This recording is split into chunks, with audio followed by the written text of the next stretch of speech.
Game Over HD Reach live stream tonight. I'm so happy to be here with Lauren. Lauren and I have been in and around each other in the HD circle for a little while now. But one of the most beautiful things about Storytime streams is y'all get to know people who are big hitters in this community, and so do I, because a lot of the times we interact and we hear these people's voices through the HD community, but we don't always get to know them like we do right here. And so tonight, I've got Lauren with me, and we're gonna just chat, play some Stardew Valley, have a good time, and Lauren's gonna help share her story tonight. Lauren, you want to say hey? Yeah, thank you so much for having me, H, and I'm super excited to be here and hope guys that you will bear with me as I am not much of a gamer, but I do play some games, and also my kids are around, so you might have to deal with me a little bit on that too. No worries at all. Stardew Valley. I've never just to set the record straight. I've never played Stardew Valley ever. I enjoy it. I don't get to play it that often, but I do enjoy it. I did hop in here just to knock around a little bit before we got started, so I didn't look like a complete noob, but I did figure out how to cut down a tree, so I'm getting there. Nice. I'm getting there. Okay, are you? Let's sort out the game stuff first. Are you in this game? Yes. Okay.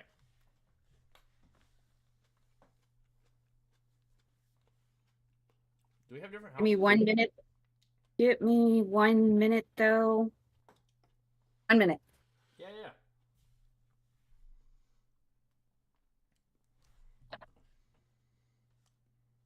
What's going on, chat? Well, we got just a second. We are doing a fundraiser. Um, if if you are the highest person to donate at $500, you get to choose what wig I wear on stream.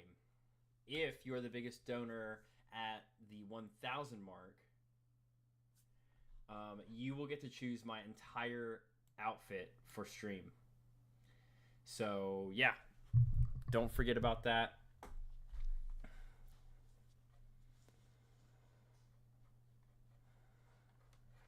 Okay. Sorry about that. No, you're fine. Okay. So, Are you? Like you said, you're in this game, right? yes, Are you I'm able to like go to in my sleep? Because it's nighttime for me. um It took me. so It took me like 20 minutes to figure out how to use the bed. oh, here we go. Yes. So now I'm at the next day. I have to remember what keys to do on my laptop. WASD should be moving. Yeah. A What while is since I've that? played on the laptop. Do you eat things in this game? You can. I've got parsnip seeds, but I don't know how to plant anything.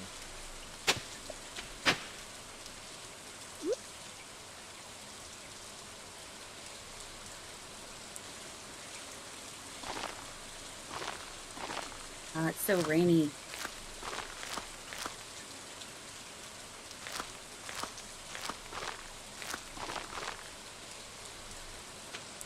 Oh my gosh, this is not. This game is bad for like my organization skills because I'm way too anal about how I organize things. So the fact that all these seeds are not like the fact that the three on the right side aren't at the bottom is bothering me. Oh, is that you right there? I think so. Cool. Hello. I've never done this co-op, so What? Really? this New for yeah. you too? Yeah. Let's go. I'm relying on you to be the pro here, though. I don't know why though, like because it's not selected at the bottom because I'm an idiot. Getting Weird. the volume down a little bit. Love having you here to help me sort out this sound volume. There we go. Got it. Just bring that down. This is so cool doing it co-op. I love that. This is pretty cool. Okay. Um.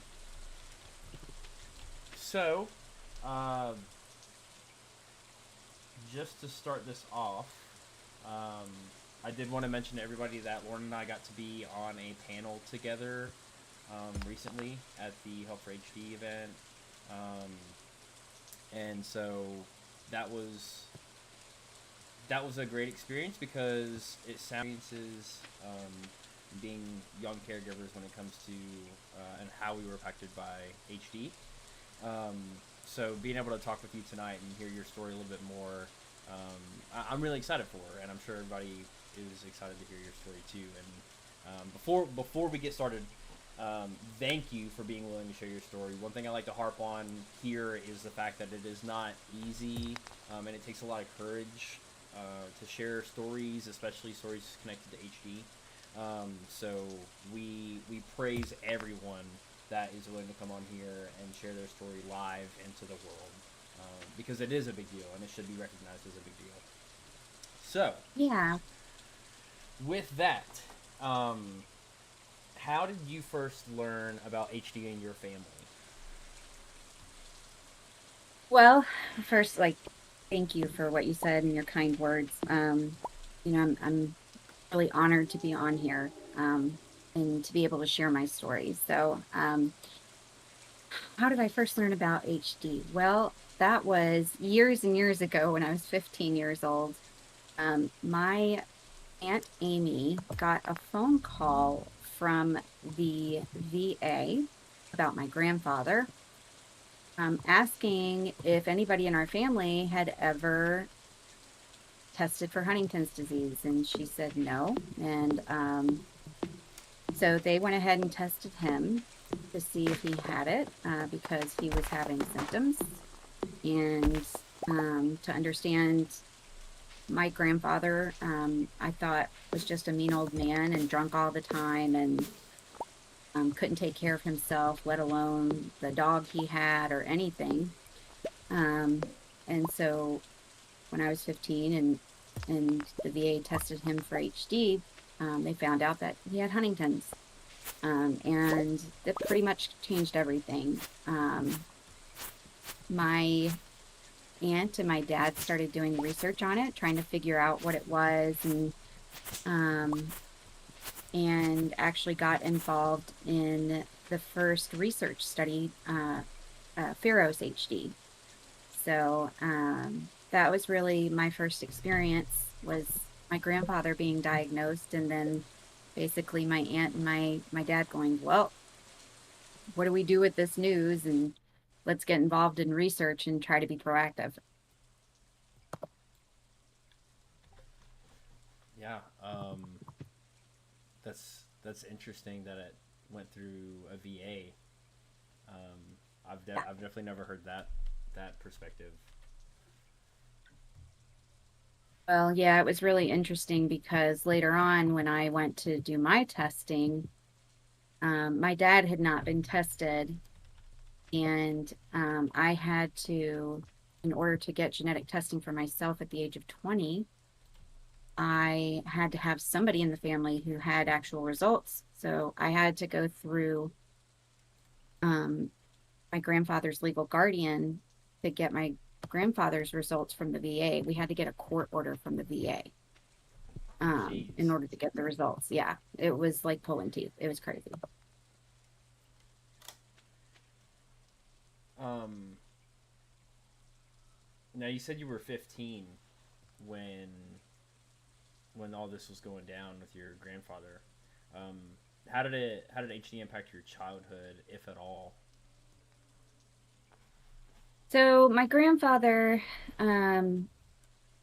wasn't, like, he didn't live with us. He would come and stay with us some, in spurts or whatever. So my experience with him was mainly just, um, before finding out at 15, just really thinking like he was a drunk, mean old man. Didn't want to be around him. I was always uncomfortable. And then when we found out he had HD and it wasn't just him being a mean drunk man, I felt terrible.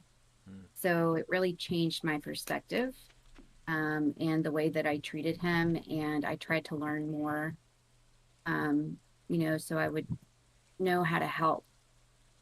Um, but he didn't really live with us. So, I didn't have to deal with the everyday. It's just when he would stay with us for these bouts of time, he would, bring his dog with him and stay in our guest bedroom, which was like right beside my room. And he was told he couldn't smoke in the house. Well, he would forget that he had a cigarette in his hand Mm. or whatever, or he'd have movements and throw things everywhere and almost catch the guest bedroom on fire. Um, so that was very frustrating. He also choked a lot, but we couldn't say anything about it without him like getting really upset. Mm. So when we finally told him and we were upfront and honest and said, you have Huntington's disease, you really need to get you some help. His way of dealing with it was, you guys are trying to control me. And he literally got in his car in North Carolina and drove across the country to Washington State. And we Wow. didn't really have much contact with him for almost 4 years. So it was crazy. The only thing I remember is at one point, Dad got a call from, I don't know if it was law enforcement or the Guardian, where they were telling my dad that he needed to come and pick up my grandfather's car because he was no longer allowed to drive it. He had gotten into um, some trouble with his car. And so my dad flew out to Washington State and then drove my grandfather's car back to North Carolina. Oh my But that's it. That's gosh. all. Really, for 4 years, I don't remember much contact with him whatsoever. I know, baby. It's delayed, but it will. Okay. Okay. Go on. Love you. Um, so yeah, it was crazy. And it wasn't until I decided to undergo genetic testing when I was 20 that I actually like got in touch with him, and I took the time to fly out there um to see how he was doing. Um, I feel bad because like I would call the nursing home he was in and ask how he was doing or whatever, and they would just kind of give me the same response like, well, he's fine, nothing really detailed, but I'd call maybe weekly. And one of those times I got um are you trying to see yourself on the TV? Is that what you're doing since it's delayed? Oh my God. Sorry guys. 5-year-old. Anyway, um, oh, so one of the times I got a different nurse and she said to me, well, he's on a feeding tube, just went through a bout of aspiration pneumonia and he's bedridden. How the hell do you think he's doing? And I was like, oh my God, because nobody had ever told me how bad off he was. And I felt terrible. I'd been calling for like a year Mm-hmm. trying to check on him. And yeah, so I immediately told my husband, I was like, I need to try to, how do I go through that door? I can't go through the door. The door of your house?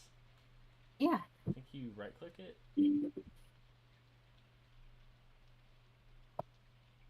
Oh, okay. Thank you for that. Yeah. Um,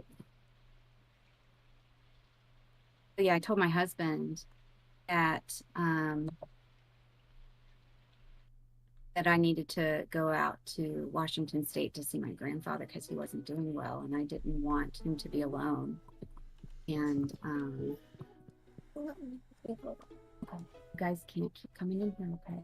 I put it on the TV for you. Thank you, babe.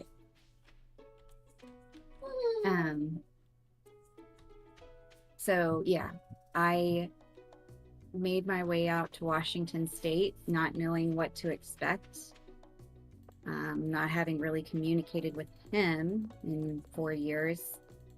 And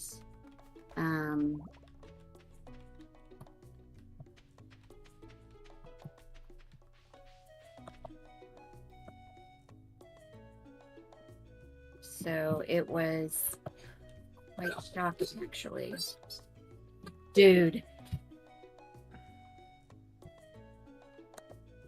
Anybody want some kids?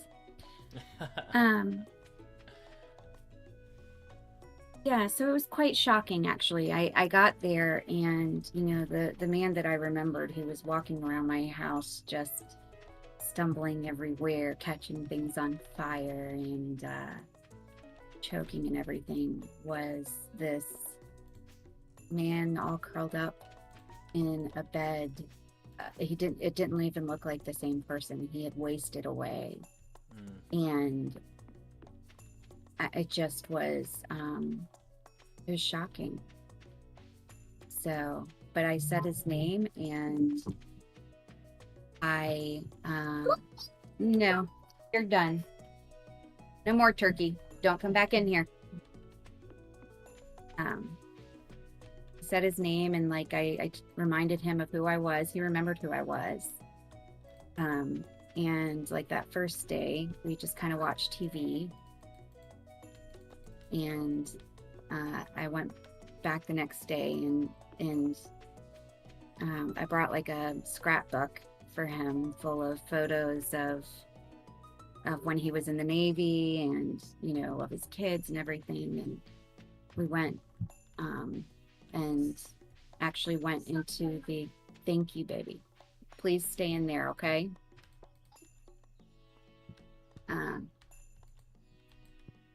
So we actually went, like, he actually got out of bed for the first time in 6 months.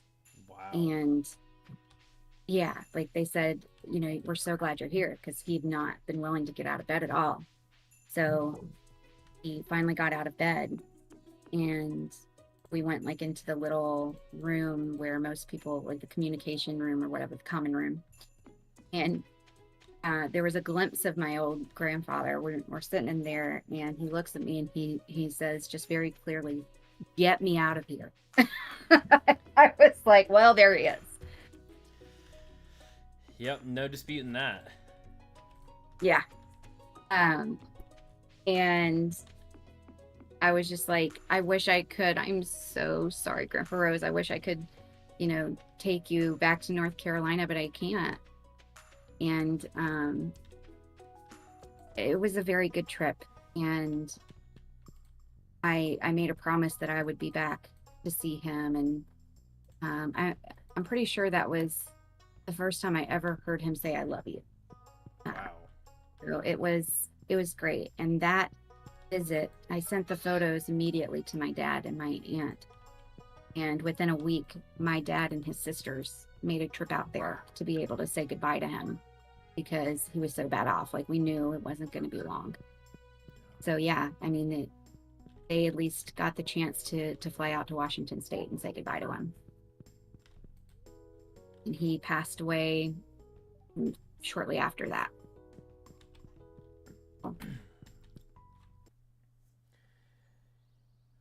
That, and it sort of sounds like that was some of your, like, first and heaviest encounters with HD in that stage. Yeah, absolutely.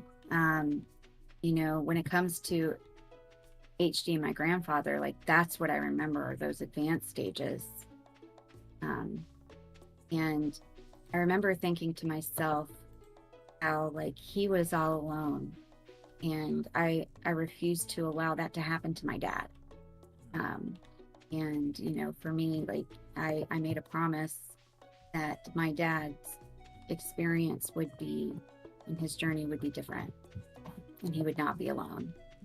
Um, and because my grandfather at the very end was very stiff, and his hands were contracted, and he didn't have movement at that point. But I do remember him having movement when I was younger, which is why I thought he was drunk all the time. Mm. So.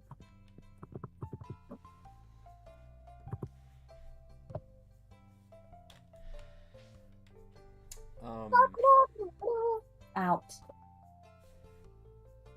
I'm going to lock the door if you do that again. You said that you were going through your testing process around 20 years old. Mm-hmm. What did your journey look like with testing? Because everybody's looks so different. Yes. So, have to remember this was 20 years ago. Sure. But what's sad is I don't think we've gotten any much in the way of resources after testing. So my testing process was, I got to see a genetic counselor who basically brought me in and said,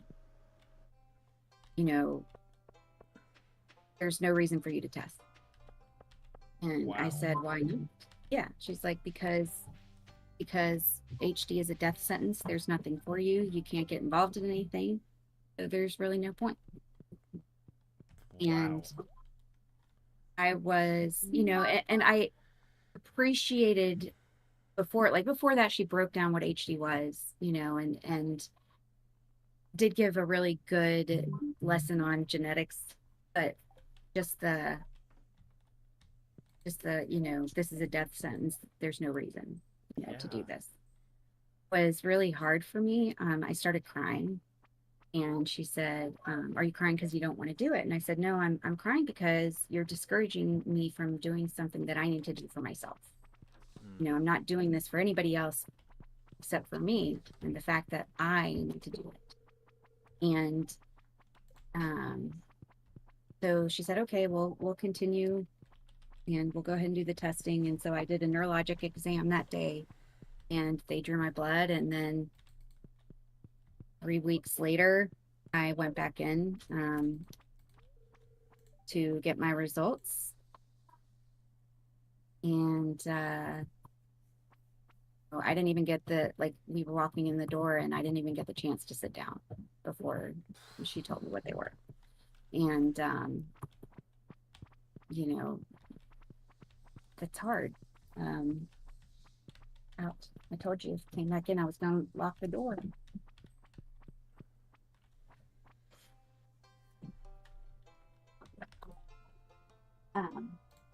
Yeah, so it's hard.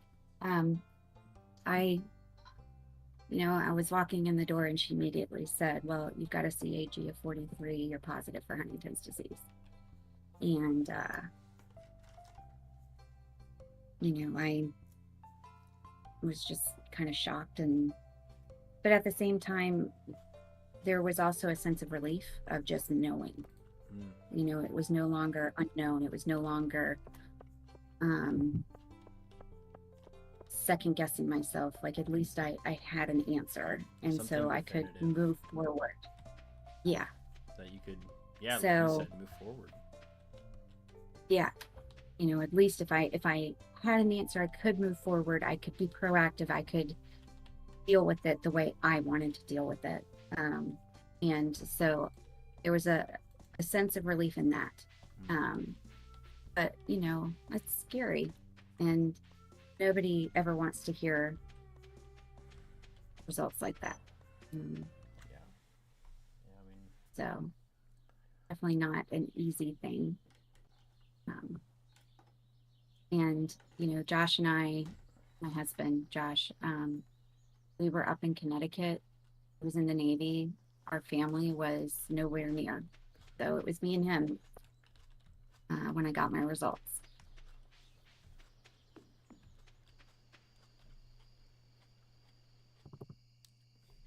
Um,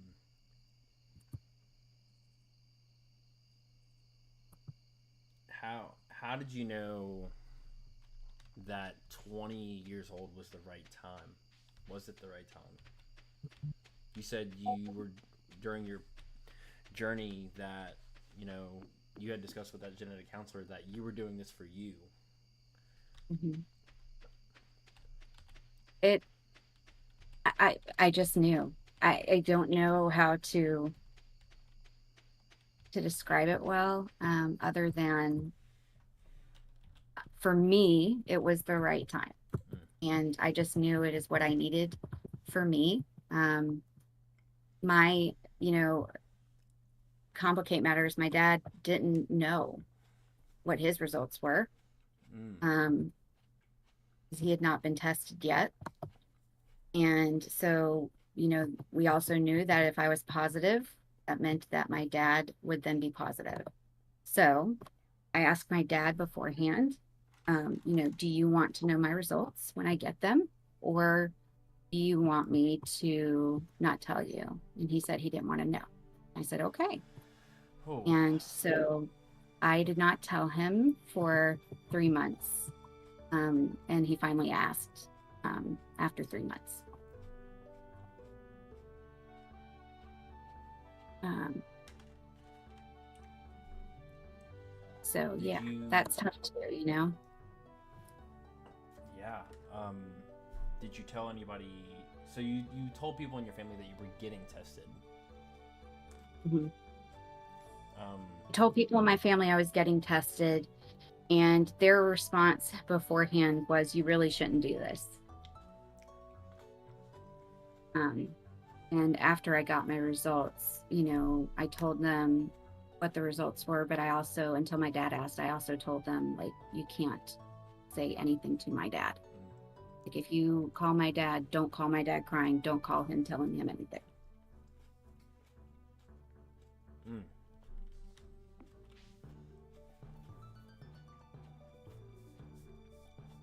How how did that impact relationships within your family? Really didn't. Okay. Because they weren't, it's not like they were talking to my dad every day. Sure. Really, the only ones who I was talking to every day was my mom. Um, she's a crier, so Okay. uh, yeah. So the hardest person, like, it was the hardest for my mom, just because she couldn't tell my dad, and she was Right. with him every day. Mm. But everybody else, they were in Florida, away from my family as well, so they weren't talking to them every day.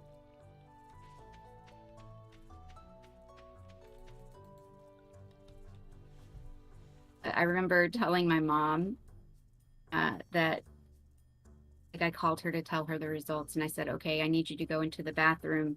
You're not allowed to leave the bathroom until you are done crying. And Jeez.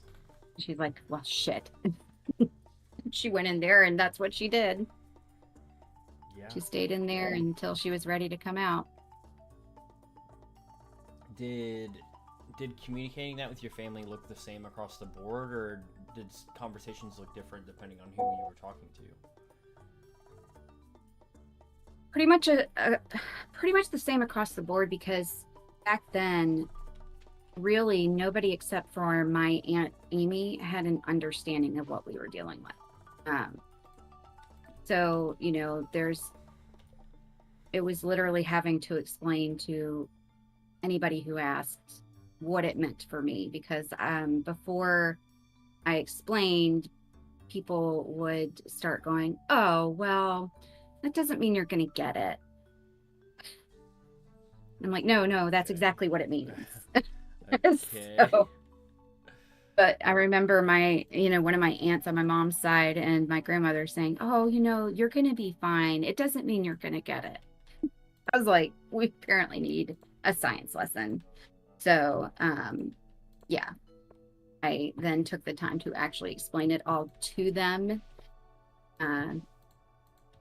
so that they would understand why it was significant.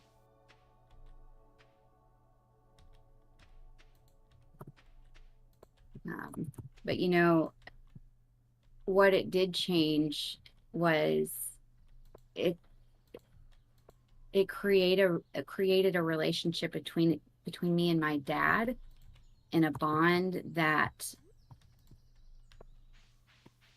will no like I've never had with anybody else. And he felt supported and felt seen because and heard because I was the one person who could relate in the family. And so he would call me when he was experiencing stuff, or if him and mom were having a hard time because she wasn't understanding of his symptoms. I would get the phone call and have him explain to me what was going on, and then be able to explain to my mom. Sort of had a built-in advocate at that point. Yeah. So it really strengthened our bond, and I kept my promise about him not being alone, his journey, and it being different for him. Good. That's not easy to do. Like, that takes serious commitment to make that look different, because I feel like with HD it is easy to be alone in HD, and it takes real commitment from other people in your life who you have relationships with to put forth the effort to make sure that you're not alone. Yeah, absolutely.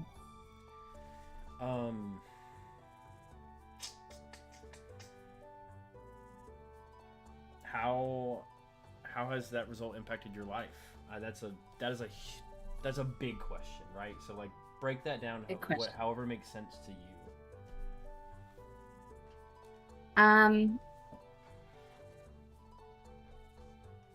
I would say it's impacted it greatly, because it's moved me in a way I wouldn't have necessarily gone before. I decided to start, from the beginning, I had this passion to do something, right? I wanted to help in some way. And I remember trying to find people in my area who could understand, and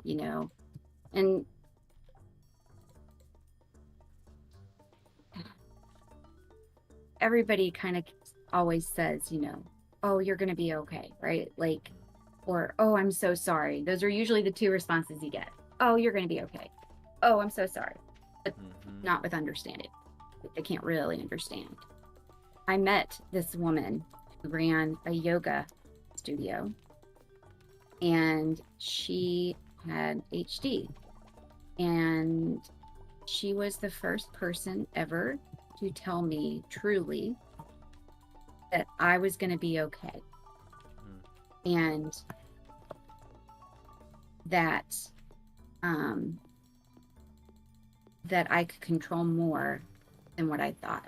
And her positivity and the way she looked at things completely changed my perspective on things. And rather than feeling sorry for myself, I was like, man, I want to be like that. I want to do something about this and be proactive. And so I got involved in fundraising first, and did my first ever fundraiser in Connecticut. And everything kind of just took off from there. I became a research ambassador with HDSA, and I did a law enforcement education, and I was going to DC twice a year to lobby and advocate for the HD Parity Act. And like, I really, really got involved, because not just because I wanted to do something. I mean, that was a huge part of it, but I found that it was helping me cope with it. I guess I felt like if I can stay involved and help in some way, then I can deal with it better. Um, I think one thing. and Sorry, go ahead. no, go ahead. What were you gonna say? Um, One thing that I've talked about a couple times with people is that aspect of like the aspect of control and Mhm. not. I don't think that people are necessarily like controlling by like just naturally, but it is, I think it's a normal feeling to want to be able to have have a say in what is happening with your life. And Mhm. Huntington's disease a lot of the time can make you feel like you don't have that say anymore. Um, Yeah. and I think a lot of people find that aspect of control, or I do have a say for how my life looks with HD when I'm involved. Right. So I think it's a beautiful thing that you've turned that situation into a massive positive, and thank you for what you've done and being a voice. Oh, well, yeah. I mean, thank you for that. You know, I, it's funny because when I look back and I think about all of it, um, the decisions that, oh gosh, he passed out. Yep. No, it I said didn't even know that H was patent. possible. That's so funny. Um, I didn't realize that was possible either. Does it put you back in your bed? Yeah, I'm back in the bed. That's funny. Oh, Um, real. Sorry, go ahead. Continue. Sorry, we got off track there. no, you're good. I was just. I don't know if you have the ability to see chat or not, but Chaotic said, "What is the HD Parity Act?"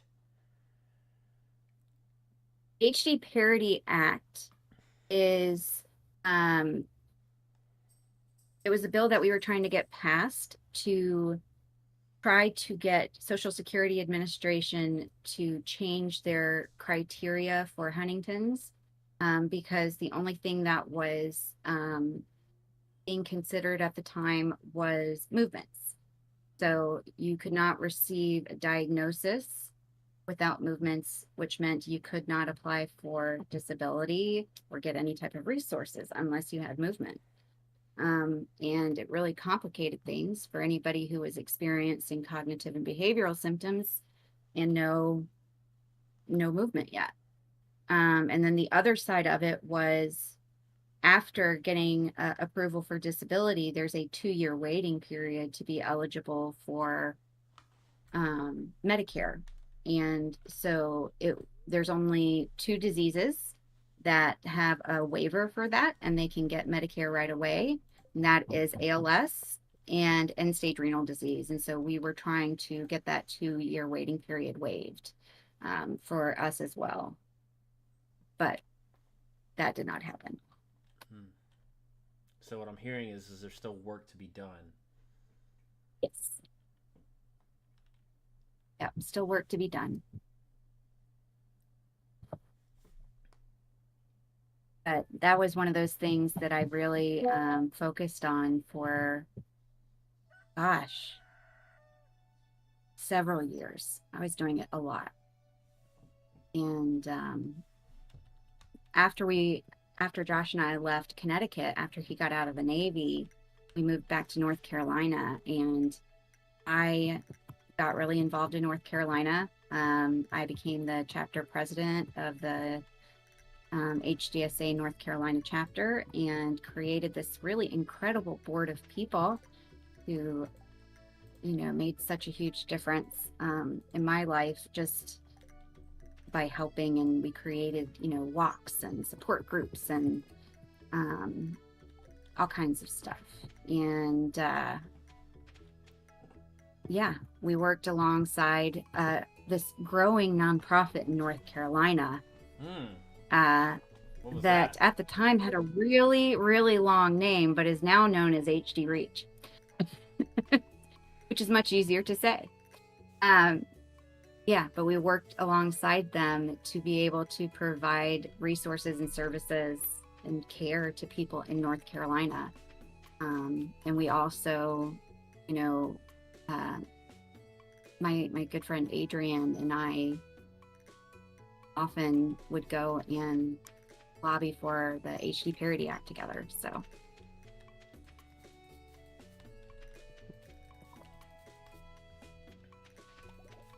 it was incredible what two organizations could do when we worked together, for sure.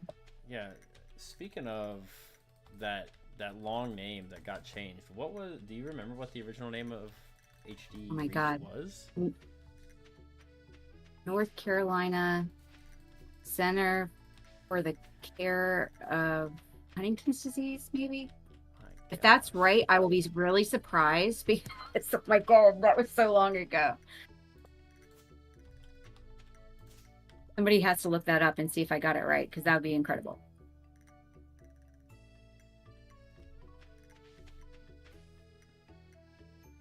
All these butterflies in this field are so beautiful.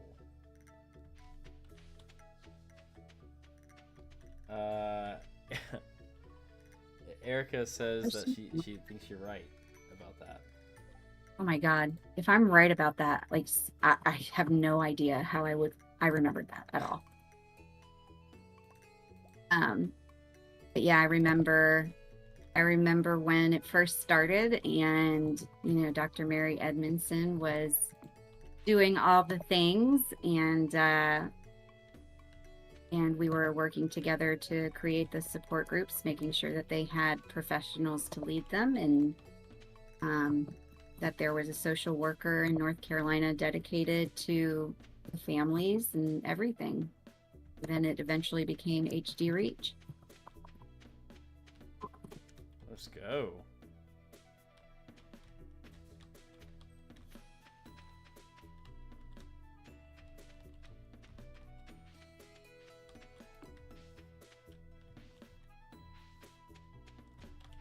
I can't remember how to. Oh, I bet I have to have the axe to wood. Yep. This is much easier to play on my phone compared to my laptop. Just saying. Really? Yeah.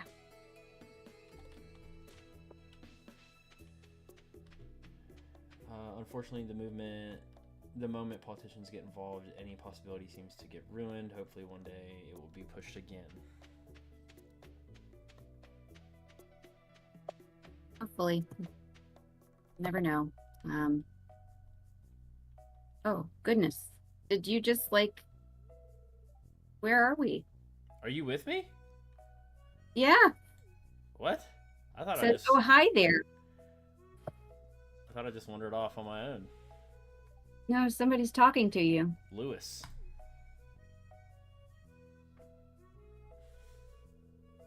That is so funny.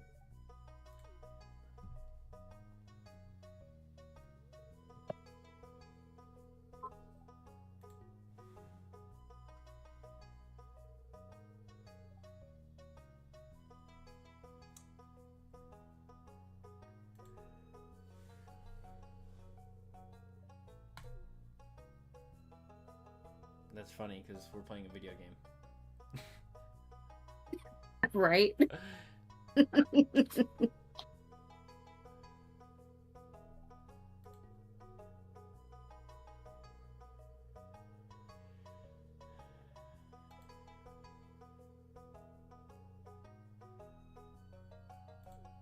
I can't see any of the chat. I wonder, do I just minimize my Stardew Valley and then I can see it? Is that what I'm really? looking for? Somebody found it. It was North Carolina Center for the Care of Huntington's Disease, Inc., helping families impacted by Huntington's disease, aka HD Reach. What? That's crazy. I got it right. Yeah. Look at That is incredible. The memory is I am there. so surprised. It's buried, but it's there.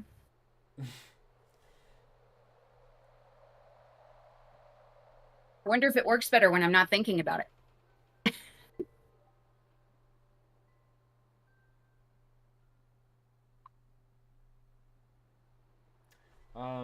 You mind if we jump over to talking about some of your caregiving experiences?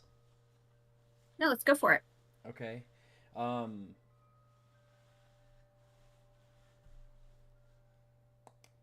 what would you tell your younger self if you had the chance about caregiving? And that's a tough one. That is a tough Um, one. Feel free to take a second. The list is showing me around the old dilapidated community center. yeah. Um,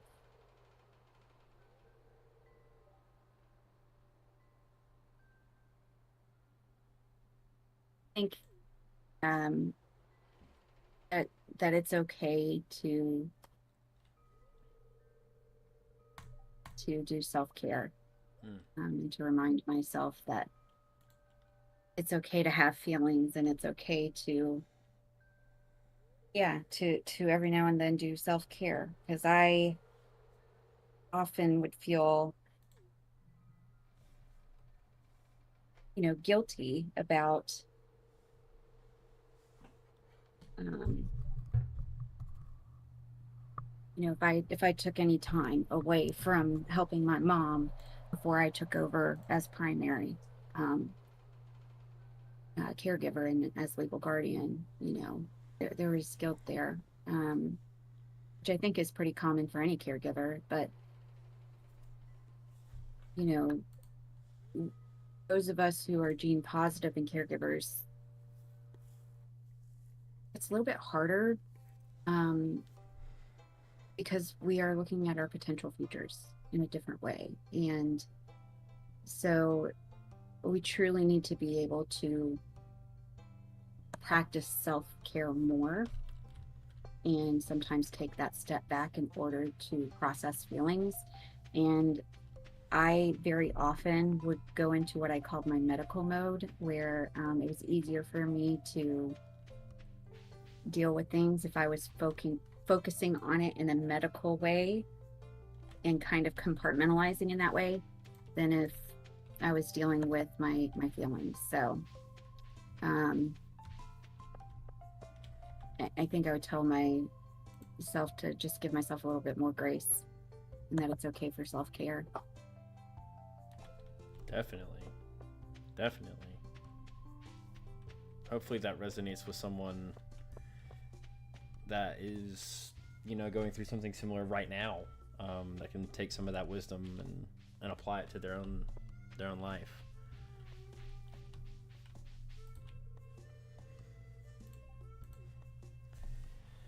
Um, Yeah, caregiving is hard. Speaking of, what would you say some of the most difficult moments were when it came to caring for your father?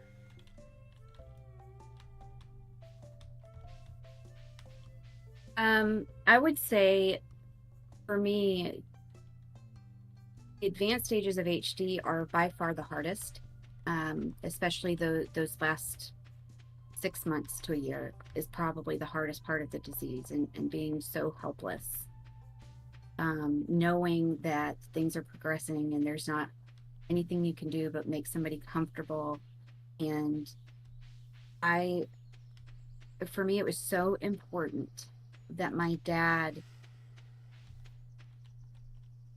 kept a part of himself, kept autonomy, had some type of way to make decisions. So I always tried to make sure that he was included in conversation and decision making, and even if it took a long time. And that's hard sometimes, I think, to be patient, right? Like to allow somebody to process.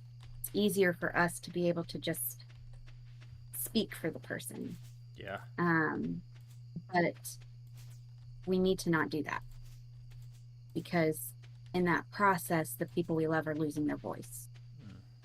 Mm. And, so we need to make sure that our loved ones are still getting their voice. Um, you know, and that patience goes to other things as well, right? So physical therapy will tell you you want your loved one to use muscles as much as possible, right? So they don't lose it. It's really hard to do because we're expecting people to do things as fast as us, and we're constantly moving, going fast. And so to allow somebody to still do something but at their new pace is really hard. But it's necessary. Again, it goes back to allowing them to have some type of independence and dignity, and also, not lose function. Mm-hmm. Um, so those things were difficult, and I had to learn how to be patient. Um, and that advanced stage for me was just killer. I don't know how I made it through. It was for us though, Dad was in his last year of life during COVID. It was in 2020. And I mean, we just did not have support. Yeah. So it was nuts. I can't imagine that the end stage stuff and the COVID protocol era and the limitations around that. And I'm so sorry that's already a uniquely difficult experience to go through without it being that much more unique and difficult. Yeah, well, and I know that we weren't the only ones who dealt with it. I think we were blessed though, because so what I did that last year of his life, I also had a baby, right? So, because I needed to complicate things um even more. So Odin was born January 1st of 2020. And uh I was trying to balance that and everything else. So we moved my dad and my mom closer to me so I could help with caregiving, because they were about 30 to 45 minutes from me, and I moved them 5 to 10 minutes away. So, and the reason I didn't move them in is because Josh and I established long ago that our space is ours, and we would not Sure. allow, you know, parents to live with us, because you need to be able to have your own space to go back to. Um, so yeah, so we moved them nearby, um, which was great. Um, and I switched to night shift at the hospital, and so that way I could help during the day. But because he needed 24-hour care, he really needed specialized bed and everything. I searched and searched and searched and finally found a warehouse with an ICU bed. And Josh and I purchased this ICU bed for my dad. Wow. Josh cleaned it in our driveway, like he cleaned the hell out of this thing. And yeah, so we had an ICU level medical bed for dad, um, which was a blessing. I'm That's so a glad we had that that thing. is huge. Yeah. And then we had the Hoyer lift, and we had, which again, that is a lifesaver as well, and a back saver. Um, Yeah. having the right equipment at home when you need it is just huge. But I feel like we were blessed in that regard, um, because we didn't have the resources, we didn't have the people, but we at least had some equipment that was very helpful. Yeah. I mean that alone can go a long way. I'm And I glad you were worked at able the to find those hospital, resources. so That's yeah, I took a lot of surging. I worked at the hospital, which whenever dad ended up in the hospital, which was a lot that last year, it's a little bit easier for me to be able to go and see him and help, um, because I was already there. yeah. What were some of the most sorry, real quick, the chat said snaps for boundaries. Yeah, that's because of my husband. He's the one who takes care of me, honestly. He makes sure that I I do what I need to do because otherwise there would be no boundaries. And that's on finding a good partner. That's right. Yep. What were some of the most rewarding moments? Okay. Um, Sitting with my dad on Sundays, watching football games. Mm.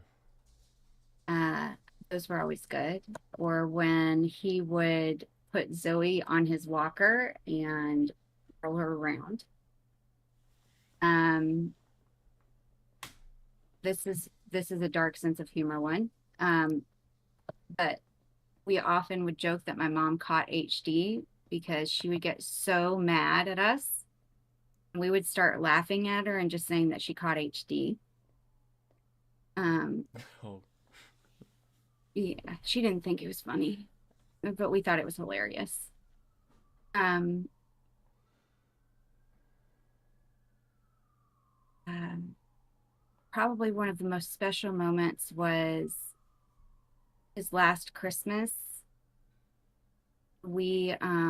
He couldn't really do much. He was about a month before he died, but he loved Christmas lights. So I took him down to McAdenville in North Carolina, which for anybody else who doesn't know, it's Christmas town.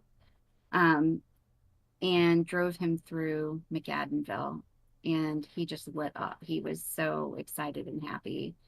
And on the way back, we stopped at his favorite barbecue restaurant. Um, and I remember him just going, thank you, because he had so much fun. So that was a really great moment. thank you for sharing that with us. Yeah. Do you think anybody is the perfect caregiver? God, no. We all make mistakes. There is no perfect anybody, but especially not when it comes to caregiving. You're never going to have everything right. Yeah. It's just not possible. Yeah, I think it can be really hard to allow yourself that kind of grace because I think the expectations that we put on ourselves are so high that sometimes we Hmm. make them impossible to reach, which in one hand can be a good thing Absolutely. because you care, right? Like you care about this person, you care about the outcomes that this person has, you care about the quality that this person has, um, but we also have to find ways to ground ourselves back to what reality actually is, and that's at the end of the day you're just doing your best. Yeah. Yeah. And it's not, I can promise you that our loved ones don't expect us to be perfect either. Mm, What they do expect is, yes, for us to do our best and to say sorry when we fuck up, and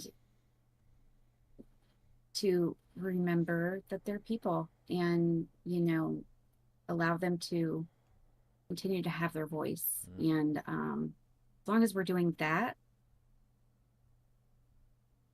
the rest will work itself out, absolutely. and it's not being a caregiver. It's not easy. I will say though that I never ever once viewed my dad as a burden. Mm, And I often think about that because of the fact that there is this fear within me of being a burden mm, when I, you know, progress, um and I've found so many others who have that fear as well of being a burden to their loved ones. And so I often think back to my dad about I never once saw him as a burden. Was caregiving hard? Absolutely. It's one of the hardest things I've done in my life. But I would do it over and over again for my dad because he was never a burden. Hmm.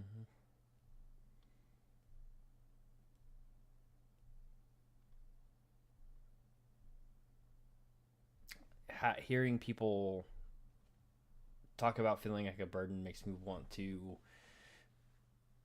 flip every table in the room, because not because it makes me angry with those people, but because there's no reason that anyone should ever feel like a burden.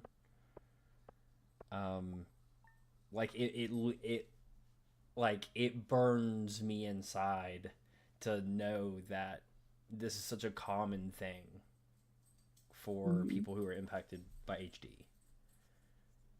Like it fills me with so much frustration, because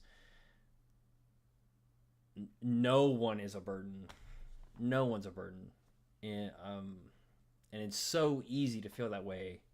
Um, it, specifically with Huntington's disease. And Um, I don't know where it comes from. I wish that I could say that I understood why I feel that way, right?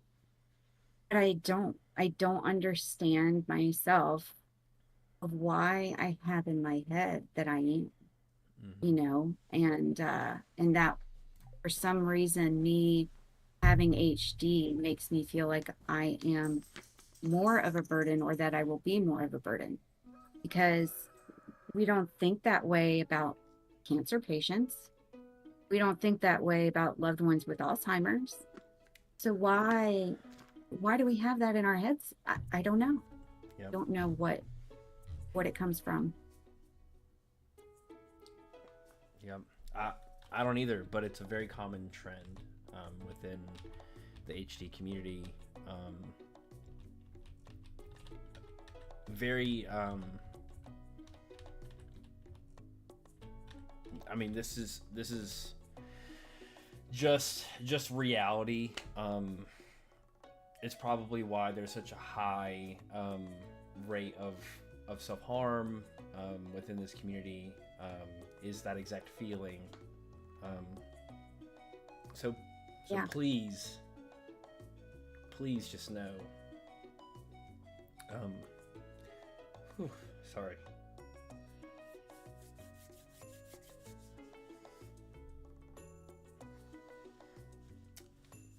Please just know that you are loved.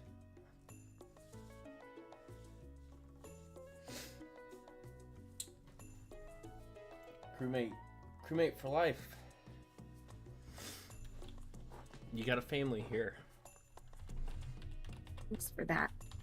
Because um yeah, I like I said, I don't know where it comes from, but I often feel it. And you know, that behavioral side of HD, that mental health side is so real. And I deal with it every single day. Yeah. And the words that I say to myself, it's one thing, for me to say these words to myself. Obviously, it's a good thing to practice because how you talk to yourself It matters. matters. It And, matters. Yes. but to have other people, other friends who I know don't see me the way that I see myself sometimes is everything, Yeah. because on the days where I can't change my internal dialogue, I know that I can go to you, to Erica, to any of my friends who don't see me as a burden, and you're there, and that's huge. That's exactly right. It's important to have support. Um, Chaotic said, "We are our own worst critics." Absolutely. That's exactly right. Um,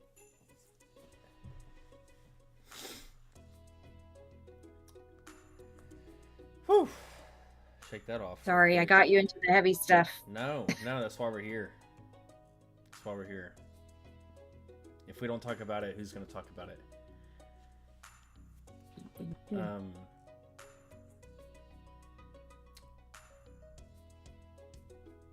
Let's talk some.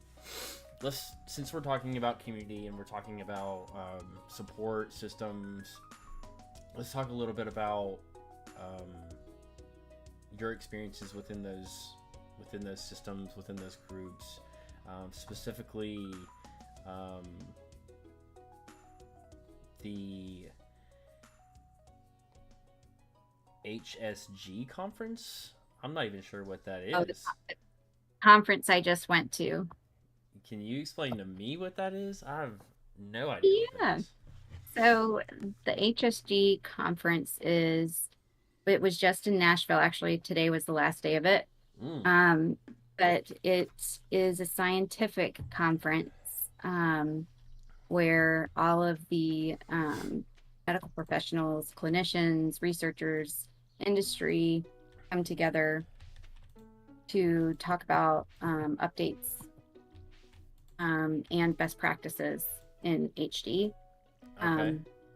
medical care. And so I was at that meeting. They do also have a family day, but it's not, I wouldn't say it's like what you would experience at an HTYO Congress or at HDSA convention or, Help for HD event like that. Their family day this year did focus on research participants and kind of breaking down what it means to be a research participant, what you can kind of expect. And then I was on a panel with two other people about participating in clinical trials or in research, and kind of shared my experience with that. And then the rest of the days is all very science heavy, which, is good to hear because it's all the updates and we want to know that things are moving in the right direction. Yeah, so absolutely. What are some of the major, what stuck with you? Like, I'm sure you got flooded with information at this conference, but what are some of the big takeaways that were like, yeah, okay. Yeah. So this is going to be my first time talking about it, as far as like, I got into my feelings while I was there and did a little video, but I have not actually done a recap of this yet. So this will be my first time actually talking about all this, which is exciting. Okay. So the best part of it for me was the keynote speaker. Her name was Merritt. Cannot pronounce her last name. She used to be in HD research, but she switched over to ALS. And so she basically did what's happened in ALS for the last 5 years. And, how did they get to where they are and all of that. It was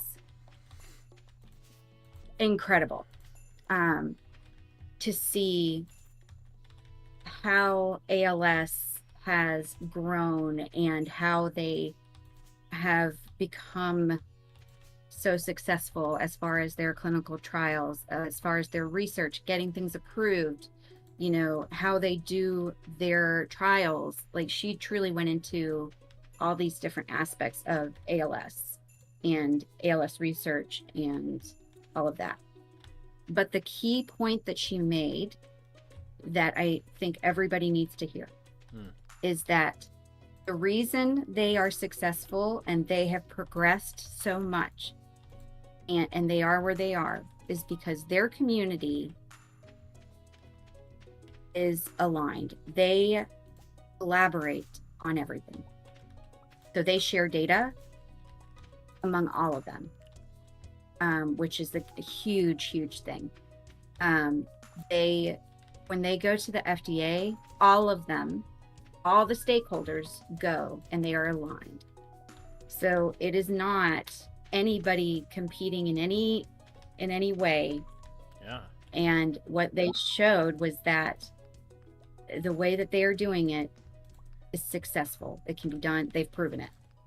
that you can data share and still be competitive in the space as industry and researchers and whatever, and that as um, all stakeholders, including their advocates, their advocates are incredible, um, can all be part of this and all collaborate and be successful and get places.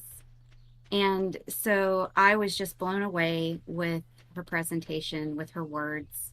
And I wasn't the only one. I had researchers I've known for years come up to me going, "Did you see that? Did you see how great that was? How do we make that happen in our community?" And starting conversations and saying, "Okay, well, great, let's continue this. Let's follow up and make sure that we keep the momentum going." So I felt empowered. I felt, very excited because I was having those conversations with stakeholders, with, the researchers and industry, and truly wanting to move things forward and progress. Good. That was a big, big takeaway. It's awesome to hear. I mean, that's. I mean, if people are showing evidence that this method is working and it's helping them find solutions more quickly, why can't we replicate that? We can. And the thing is, their community is willing to help us. That's I mean, that's they great. truly have led the way in this space and they're willing to help. And um, we should be taking that opportunity. Um, and we should be collaborating, and egos need to be put aside, and we need to be collaborating, aligning, and moving in the same direction at the same speed, everything. It truly Yes, was wonderful.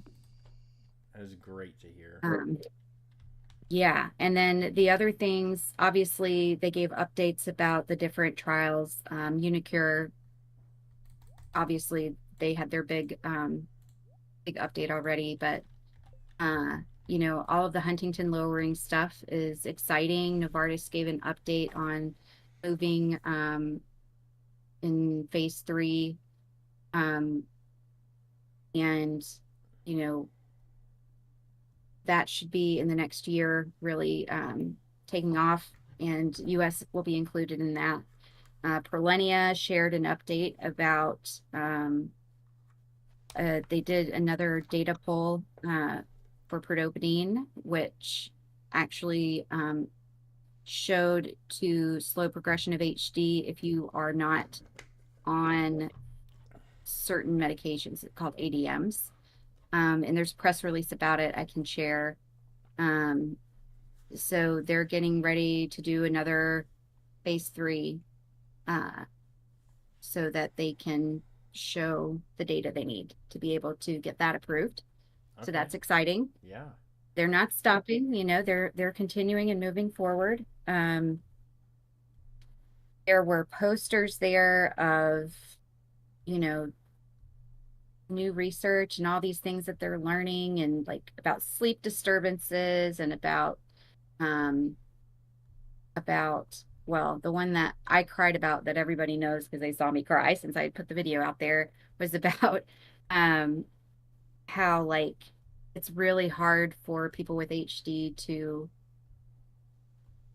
be able to hear words and stuff if there's noise, so even if there's like natural noise that everybody's used to, it makes it more difficult for us.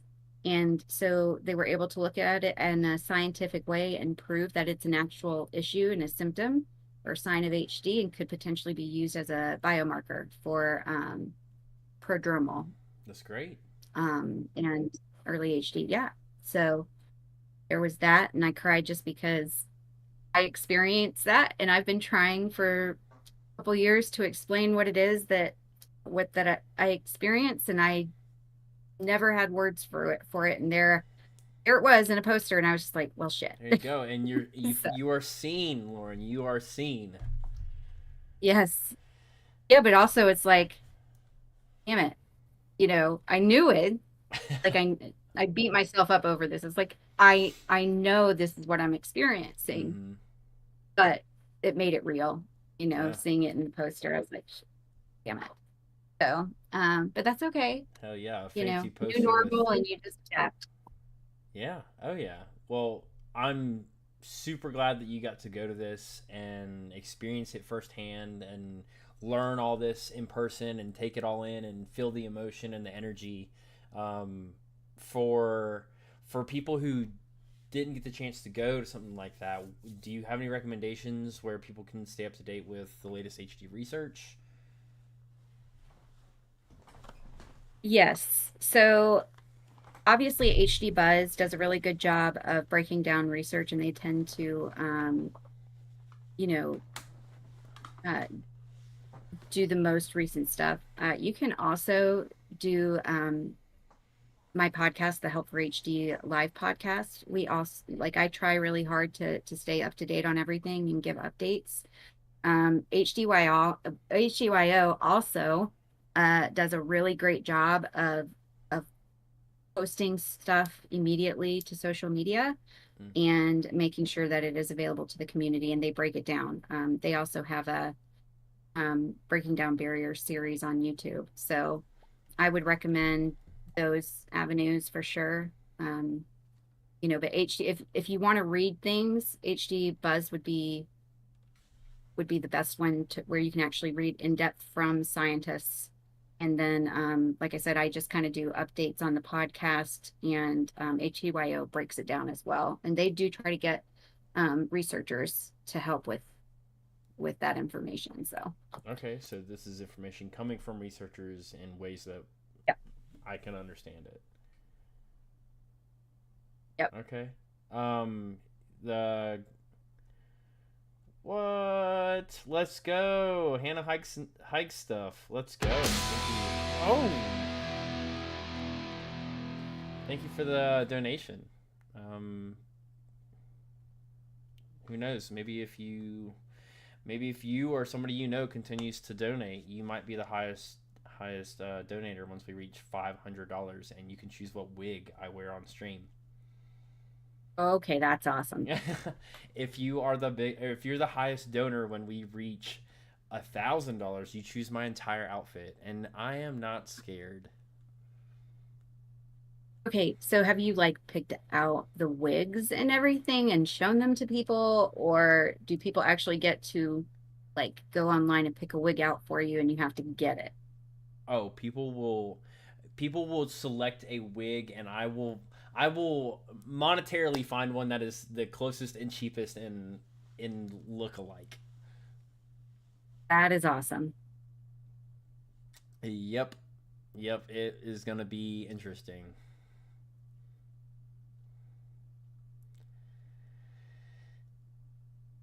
Um, let me see here. Uh,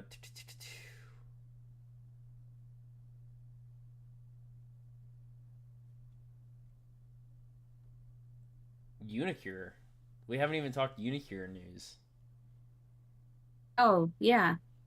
Was there anything at this conference that talked about that? Yeah, of course, because it is the big news. So Unicure, for those who don't know, Unicure uh released that their um drug has been able to slow progression of HD by 75%. Um, and that's super exciting. Um, and the most that we have seen.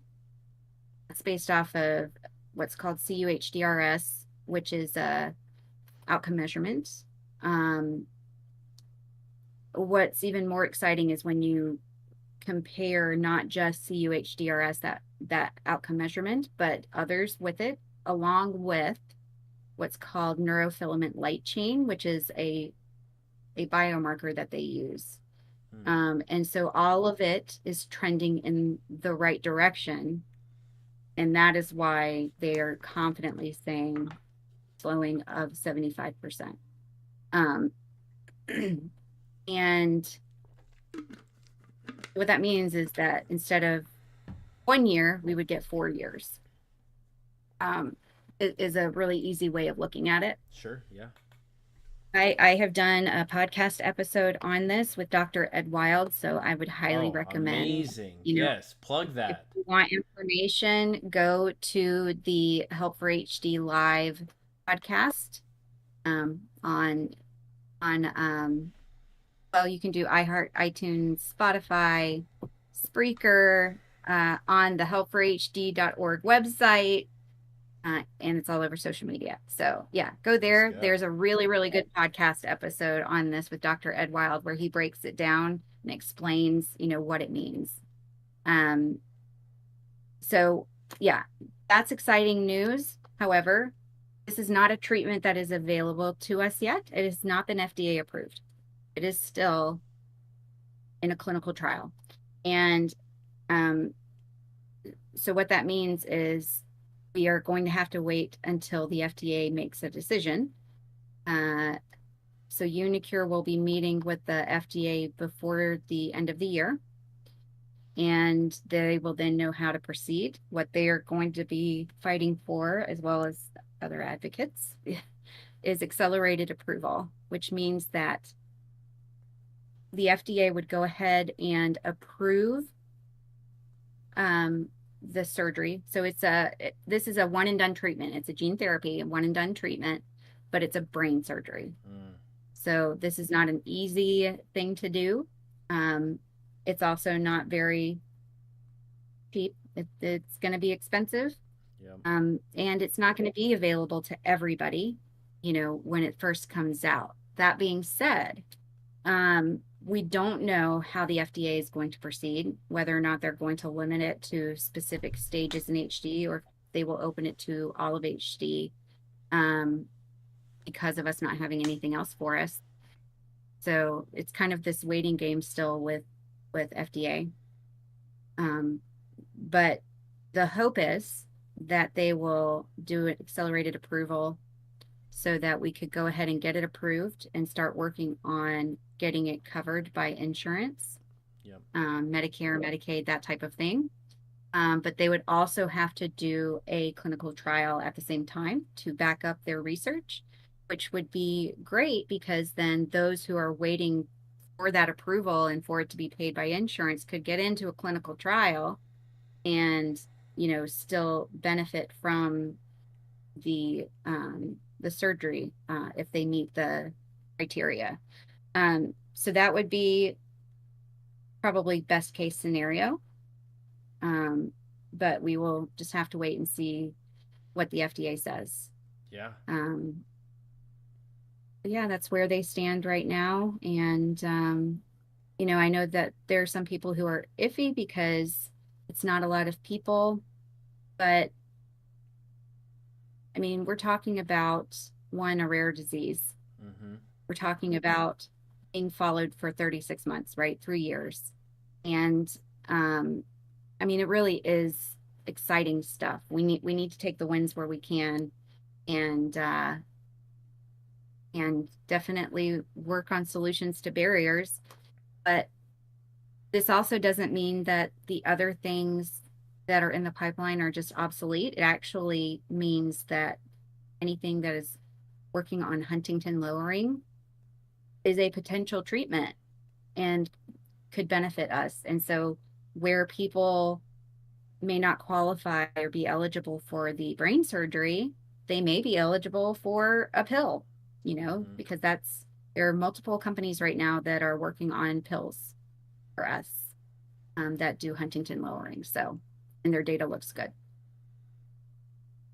Yeah, Chaotic said So, more options are always better. You're absolutely right. There, absolutely right. one solution is not going to fit everyone, so we're going to have some options out there. But it is a step in the right direction for sure. Yeah. Um, Well, and just like we're all individuals, we're all going to need different types right. of treatments and our bodies are going to work differently.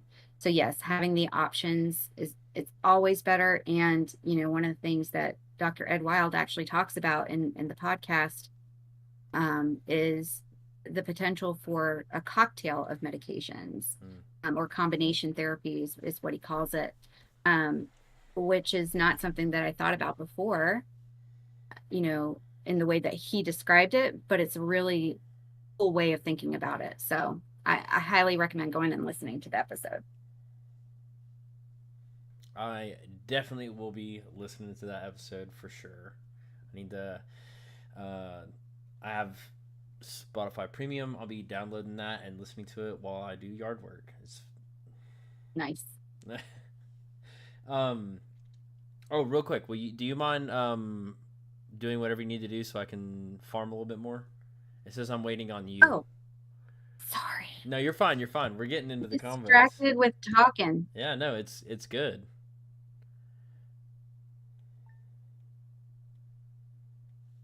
Progress has been saved.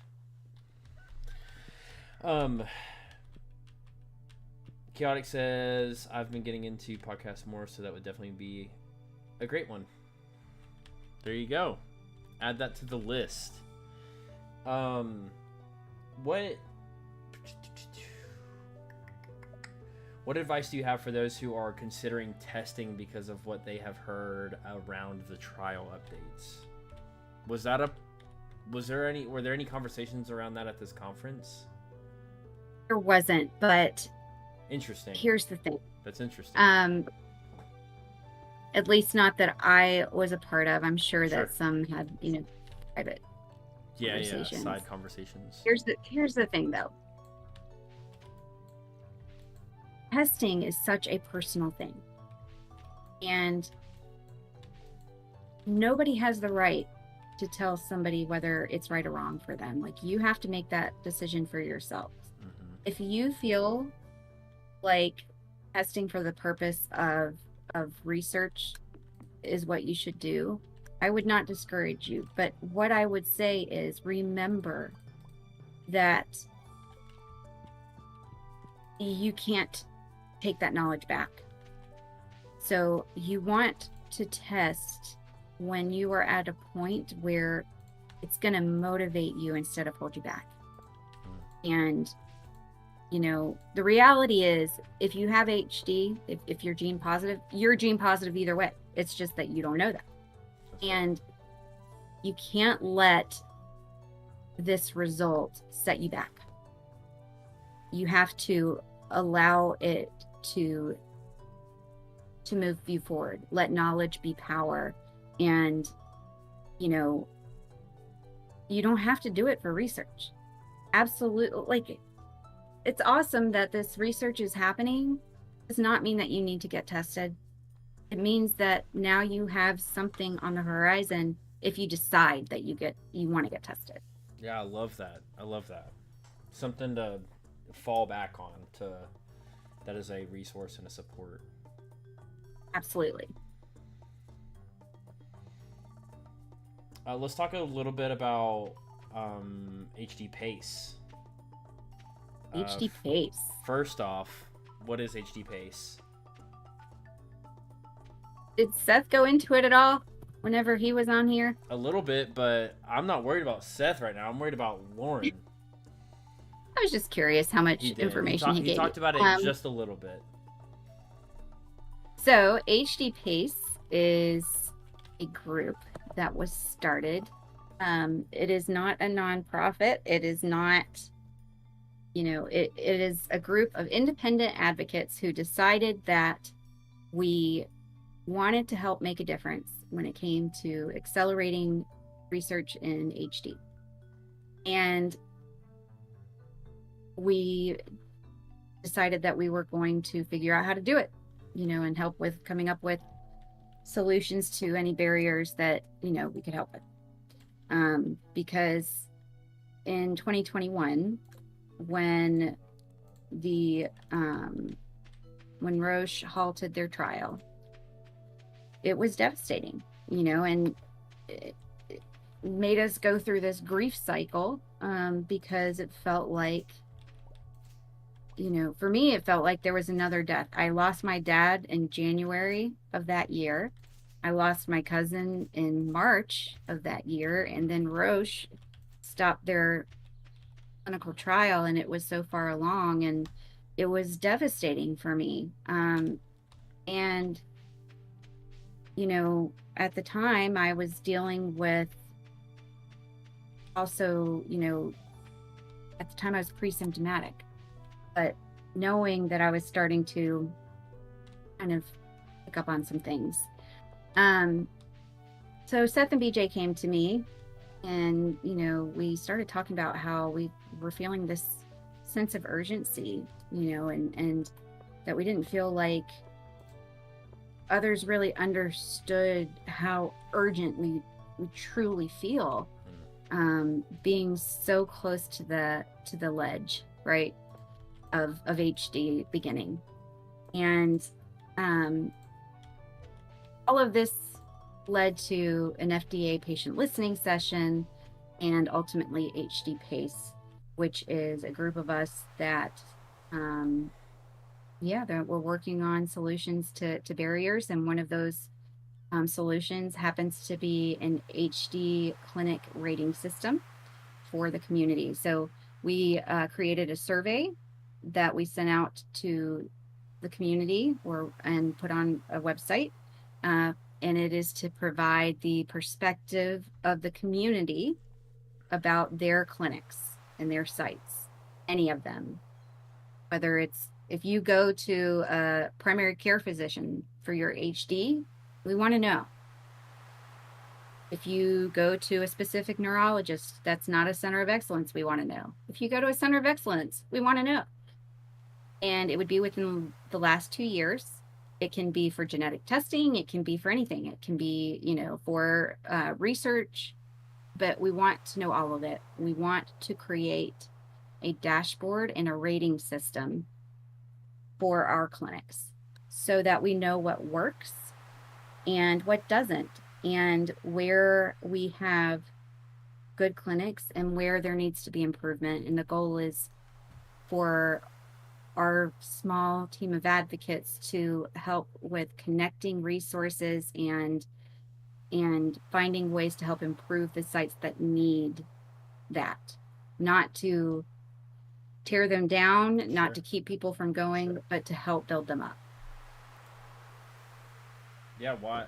So why is it important to get the patient experience of a clinic?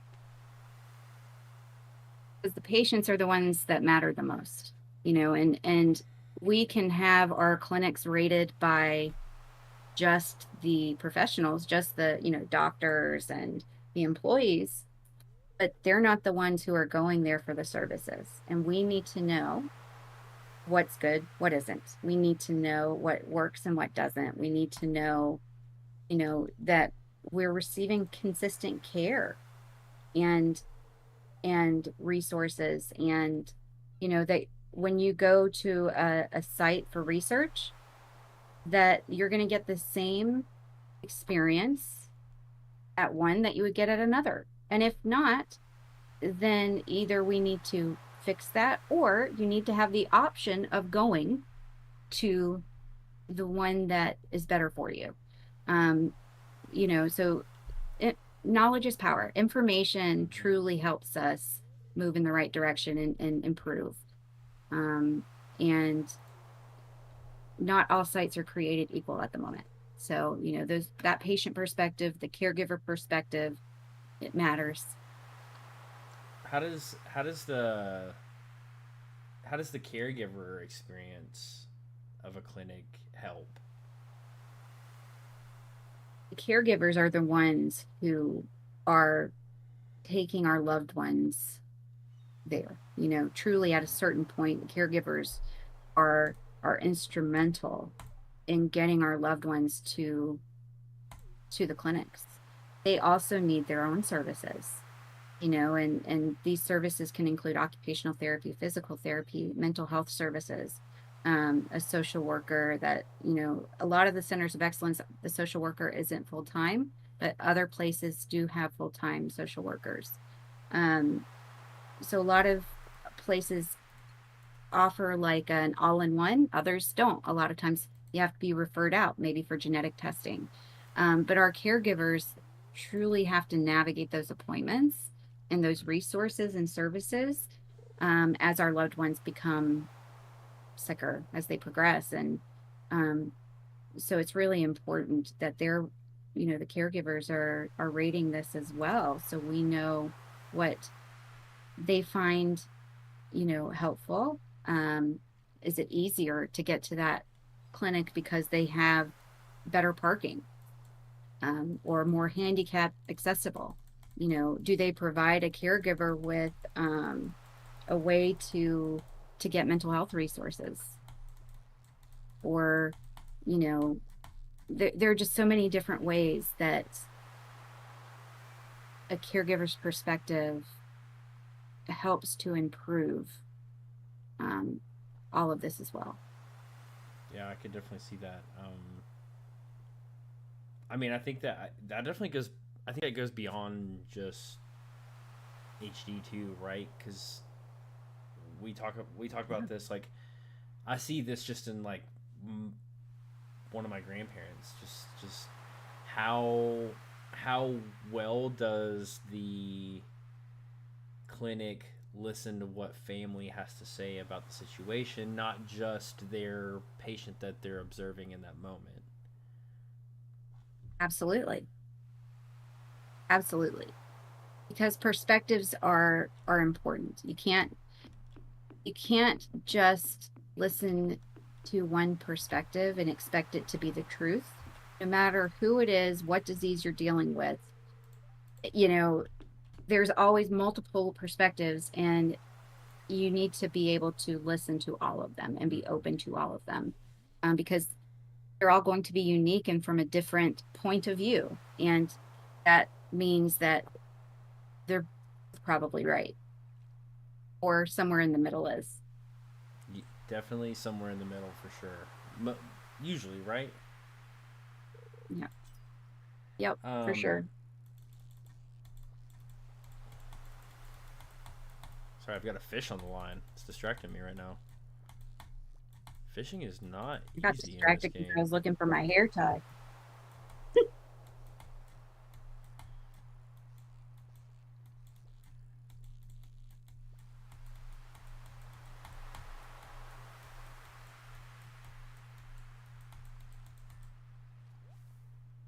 Oof. Halibut. How about that? That was horrible. Oh, dad joke. Bad jokes.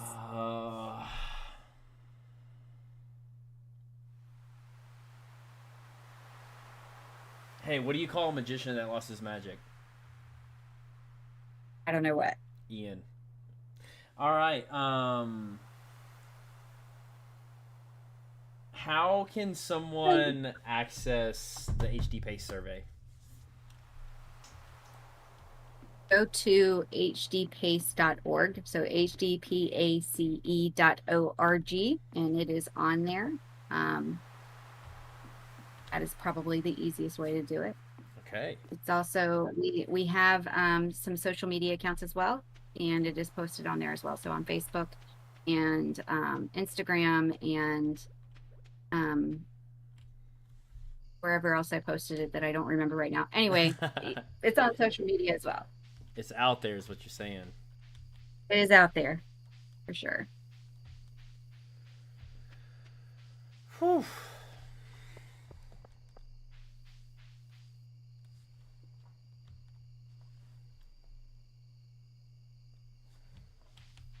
Fan to work harder. There we go. Warm, huh? Hot flashes. I wish I could find my hair tie. Lost. I find hair ties sporadically throughout the house. It will get worse once the baby comes, because there's this thing called mom hair where Oh, you great. just end up putting your hair up in a bun because it's too hard to deal with.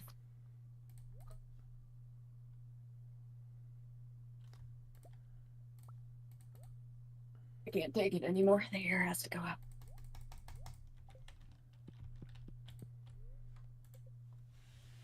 This game is really relaxing. Yeah. What is that? Yeah, I play it. What is this? Is that a fairy?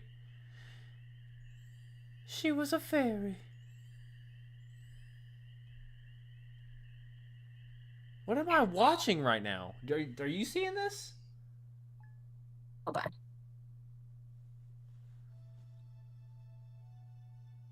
No. Maybe I have to go out my door. Hold on. I just saw it was a cutscene that happened during the night. Like a fairy flew over the garden and like sprinkled some pixie dust on this ish. No, I didn't see it. But yeah, I usually play this on my phone, which is a lot easier for me for some reason. And I love playing it. Okay. Hey, when I harvest food and stuff, what do I do with it? You can take it to the store and get money for it that way, or if you put it in the little bin up here. Thanks, honey. He must have heard me and brought me all my hair ties.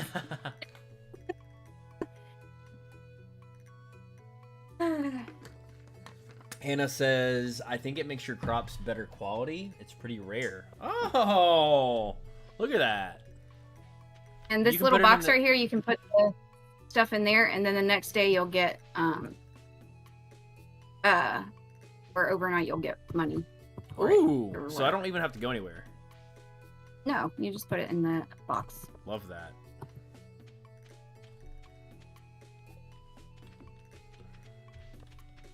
Love that. What do I need to do? Ooh. You can get seeds at the little store too. But like, have you been to the store? What day is it on here? Tuesday. Tuesday. My journal say, oh. Investigate the community center. Okay. So if you go to the little community center area to the, there's a store where you can get seeds and stuff. Okay. I'm going to follow you. Hydrate. Let's go. Rare fairy for a rare disease. Oh my gosh, you're so cheesy, Erica.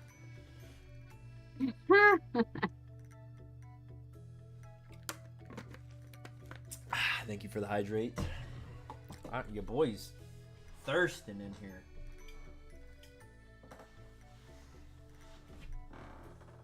Oh my goodness. Where'd you go? Did you go to the store? Mm-hmm. Stretch. Chaotic. You want me to stretch? Oh no. Lauren, have you ever seen how we stretch here? No. You haven't? Hold on. Oh, you can see me, right? Yes. First, we just start with one of these, you know, little side to side. Then we go. Oh, try and get your foot over your head. You actually get it behind your head? Oh no, I'm getting there. Oh my god. Oh my gosh, and then the posture check right after a stretch. Whew. Oh, posture check.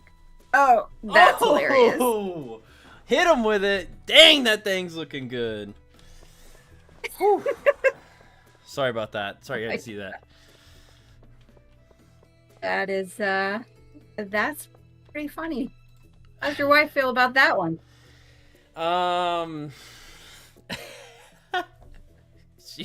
She's seen it once or twice. Yeah, but how does she feel about you shaking it for the rest of the world? Well, she's hoping one day it'll lead to monetary gain, but I don't think I've gotten there yet. That makes sense. He's going to pull something. Yeah, the one day when I was trying to put my foot over my head and my hamstring pops. Yeah, well, that'll be a tough one. Get It'd be that a bad cake. day. Ooh, cauliflower seed. What's good to plant? Everybody says turnips. I've heard turnips about this game. Um, no, I usually do like I think the potatoes are one of the ones that does a lot of money and oh, man, I forget now. Um, can't remember. What the heck? But there's a whole wiki for this, so Potatoes. Does he have? Oh, he does have potato seeds. Okay, I'm just gonna buy some potato seeds for a minute. We'll try some cauliflower seeds.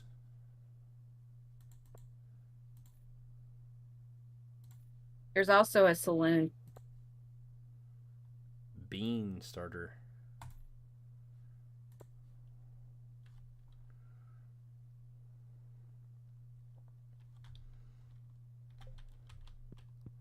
A saloon?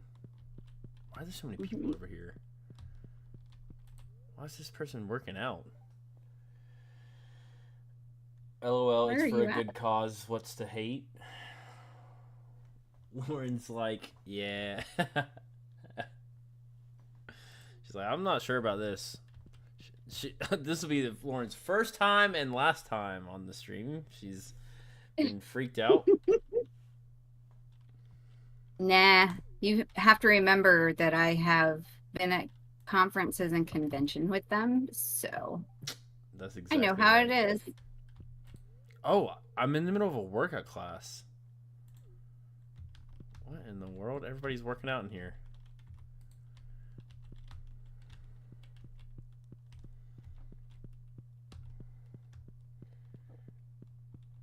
Potatoes, boil them, mash them, stick them in a stew.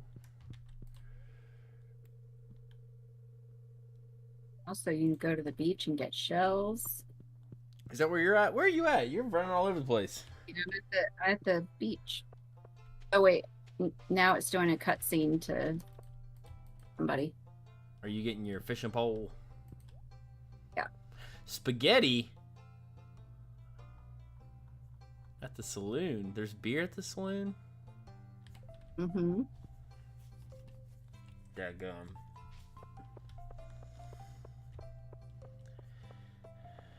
I gotta go back and plant some of these seeds. My wife would love this game. This is her speed right here. Yeah. See, I'm so glad that there's a co-op option. I didn't even realize Yeah, it this was is like this. cool.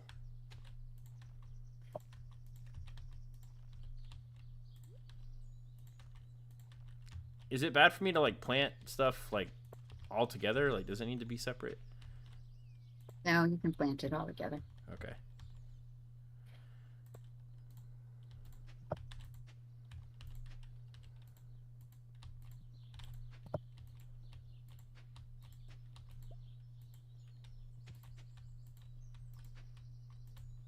Oh no, I didn't mean to take that torch down.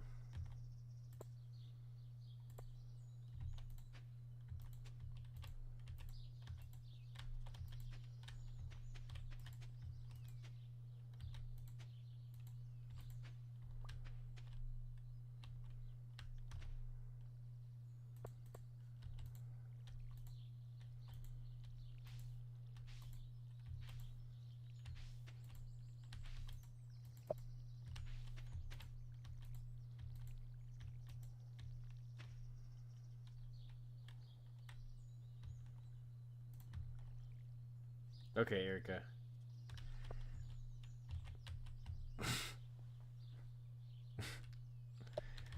Okay. What'd she say? She said get cozy in her corner. Get Oh, her in cozy corner. Get her in cozy corner. Oh, she's saying that you need to join our Monday night cozy corner games with Faith. yes, I need to do it again. I've done it once and I Oh, just have you? have not. Um, yes, and I need to do it consistently. She may even be talking about getting Courtney in Cozy Corner. Oh, that would be cool. Mm-hmm.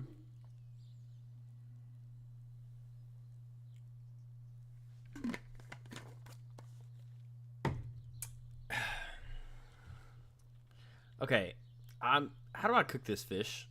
I'm standing next to this fire. I You would think. have to make you have to make a this cooker thing. Oh, I There might not be high is enough level yet. go to your inventory screen or whatever. There's a place where there's like Crafting? how yeah, crafting and how much or what you need to craft. Oof, I do not have that unlocked yet. I don't think.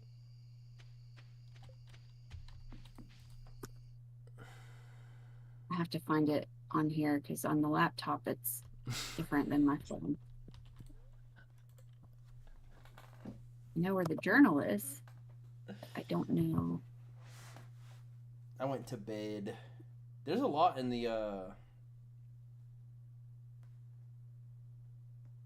that like startup menu. Hmm. The map, the crafting. You can look at like just random resources. Yep. I like the fishing. It's not easy though. It gets a lot easier. Ooh, You can level get one different farming. rocks. I got a scarecrow. Oh, cool.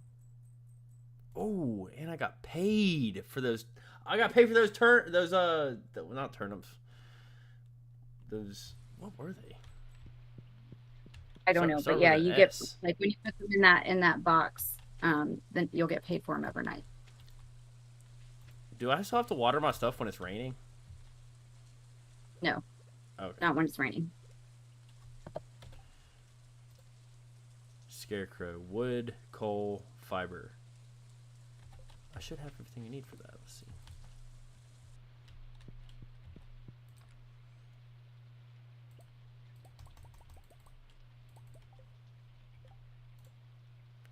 $50 wood, 1 coal, 20 fiber.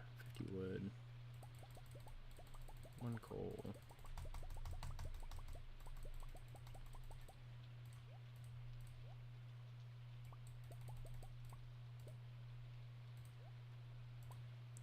$20 fiber.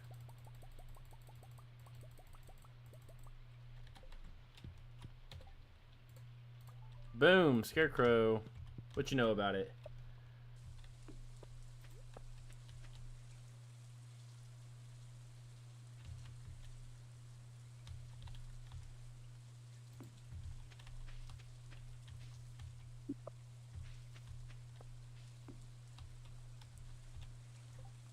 What are you putting in there? I'm trying to put stuff in there, but it's not going because I don't know the right thing to put.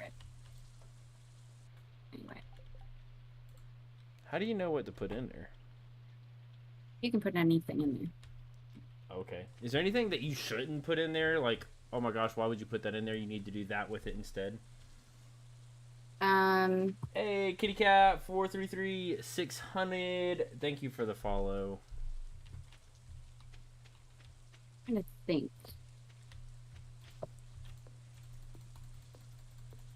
I mean, I won't put like wood in there just because you need the wood for so many different things. Okay. But See, that's exactly what I'm talking about. That's what I need to know. yeah, like that type of stuff. But anything else really is whatever you want. Okay. Is sap good to have around? I mean, you don't need a lot of it. You can get rid of it. Okay, good to know.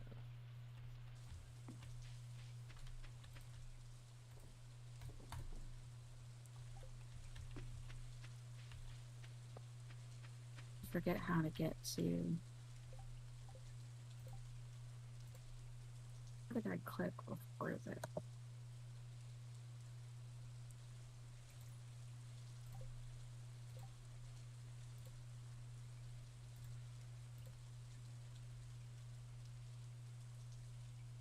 There it is. Found it. Lives north of the town in exchange for raw materials and money. She'll construct new buildings.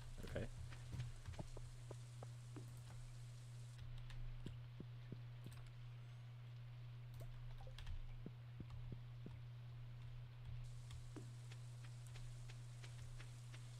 What kind of raw materials are we talking here? Like wood? That would make sense for a building, right? Yeah. Yes. Mm-hmm.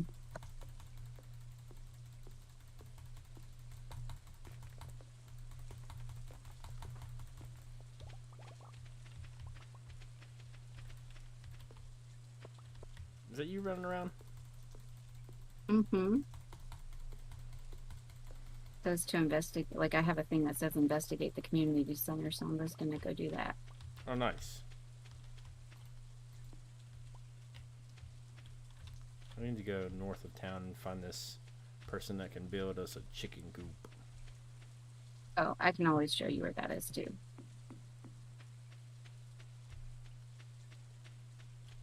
Do you have the map memorized? Yes. Dang. I just picked up a leak.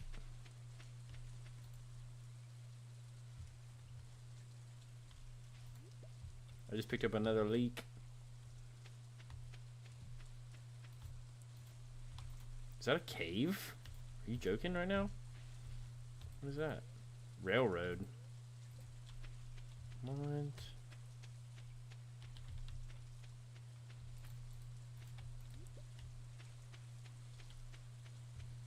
Who is it that does that north of town? Raising animals. Robin, the local carpenter.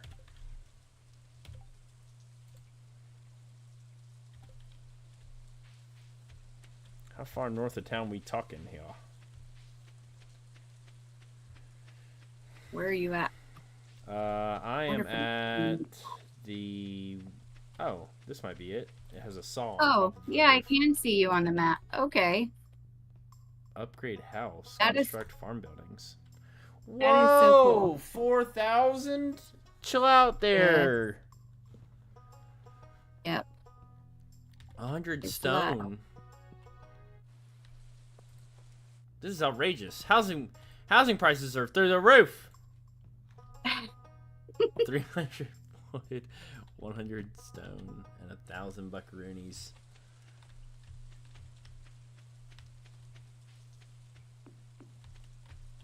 But you gotta spend money to make money, baby. I can't make any money if I don't grow anything, right? Oh, I guess I can. I can just keep fishing. Yes, you can make money fishing. Selling the fish. You can even collect like the flowers and stuff and put those in that box too and get money for them. Okay.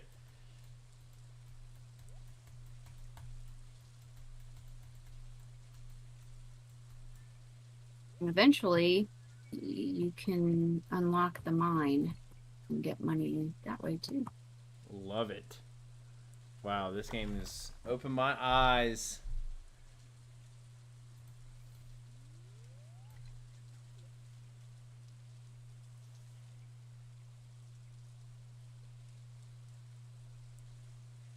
I'm still figuring out how to like know when to click for catching these fish.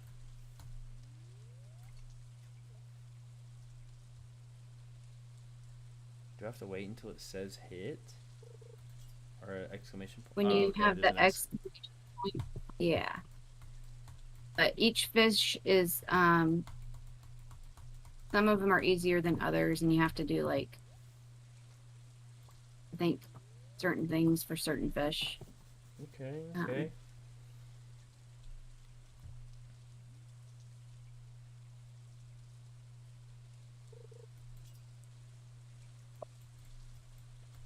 Oh, I was up there and I missed you. Tried to go up there.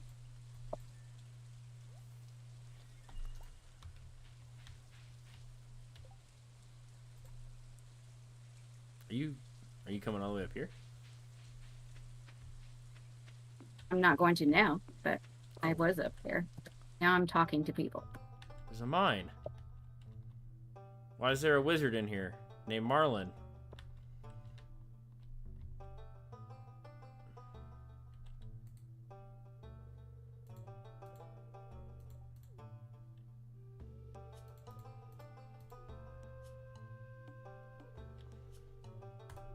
Ooh, what you gonna give me? A sword? Mm. A rusty sword. Love that. Thanks so much, Marlon. Oh no, my inventory's full. I'll throw the sword in the trash. You never know when you need a rusty sword. That's right. Okay, we have hit that mark. This game is gonna be a ton of fun to play. Thank you for introducing me to this. Yeah. Well, thank you for having me. You got me a new I need another game. Maybe this will be a good chill game to play with a baby strapped to my chest at some point. Yes, absolutely. Okay, noted. Stardew Valley grind happening in 5 months. Lauren, thank you again for being here. I really enjoyed the conversation and getting to hear your story and hearing all of your experiences in and around HD and this community and how well you've advocated for this community and what you continue to do. If y'all haven't heard already, Lauren does the podcast for Help for HD, so be sure to check that out. From my understanding, pretty much anywhere you can listen to podcasts, you can find that. So be sure to check that out. This entire stream will be available on Twitch. So if you have anybody that you want to share this with, if y'all have anybody that you want to share this with, feel free. It'll all be there. Again, thank you for sharing your story. That is something that we really harp on around here. Sharing stories and being open about yourself is it can be a difficult thing to do. And so there's a lot of value in you being willing to do that on this kind of platform in front of so many people, on just in general. This goes places, people see things, and so it takes voices like yours to help advocate for this, and you know that more than anyone. So thank you so much, Lauren. Really appreciate it. Well, thank you so much for having me. This has been a lot of fun, even talking about heavy stuff, and that's what makes it so great is being able to share and also just enjoy, right? And it yeah, it makes it just comfortable. So I really appreciate you including me. Happy to come on anytime and talk or play. Yes, So yes, we got a new gamer joining us on the reg. Hopefully, all right. yeah, Um, I think y'all keep up with upcoming streams. October is a jam-packed month. We'll be seeing you with some more fun stuff coming right around the corner. Y'all have a good night. Thank you so much. Love y'all as always. I'm working on my hearts. Ooh, that's pretty good.